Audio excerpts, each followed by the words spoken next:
નમસ્કાર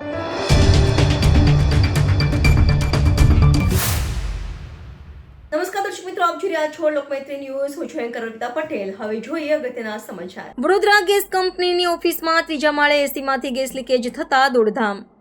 દાંડિયા બજાર ખાતે આવેલી વડોદરા ગેસ લિમિટેડની ત્રીજા માળે આવેલી એકાઉન્ટ ઓફિસના એસીમાં ગેસ લીકેજ થતા સલામતીના કારણોસર લાઇટો તાત્કાલિક બંધ કરીને તમામ કર્મીઓ ઓફિસ બહાર નીચે આવી ગયા હતા. વડોદરા ગેસ લિમિટેડ અને ગેસનું સંયુક્ત સાહસ છે. દાંડિયા બજાર ખાતે આવેલી ઓફિસના ત્રીજા માળે એકાઉન્ટ વિભાગ છે. નિયત સમયે તમામ માળે ઓફિસ ધમધમતી થઈ હતી, પરંતુ ત્રીજા માળે આવેલી એકાઉન્ટ ઓફિસના ચાલુ કરાયેલા એર કન્ડિશન મશીનમાંથી અચાનક ગેસ લીકેજ શરૂ થયો હતો. સમગ્ર ઓફિસમાં ગેસની દુર્ગંધ ફેલાતા સલામતીના કારણોસર તમામ લાઇટો બંધ કરી દેવાઈ હતી. ત્યારબાદ ત્રણેય માળના કર્મચારીઓ પણ લાઇટો બંધ કરીને નીચે ગ્રાઉન્ડ ફ્લોર પર આવી ગયા હતા. જોકે 10 મિનિટથી ગેસ લીકેજ થવા છતાં ફાયર બ્રિગેડ તંત્ર ઘટના સ્થળે પહોંચ્યું ન હતું. જોકે એર કન્ડિશનમાંથી ગેસ લીકેજ થયો હોવાની બાબતને સ્થાનિક સિક્યુરિટી ગાર્ડે પણ સમર્થન કર્યું હતું. લોકમૈત્રી ન્યૂઝ સાથે જોડાયેલા રહેવા અમારા યુટ્યુબ ચેનલને સબસ્ક્રાઇબ કરી ફેસબુક અને ઇન્સ્ટાગ્રામ પેજને લાઇક અને શેર કરો.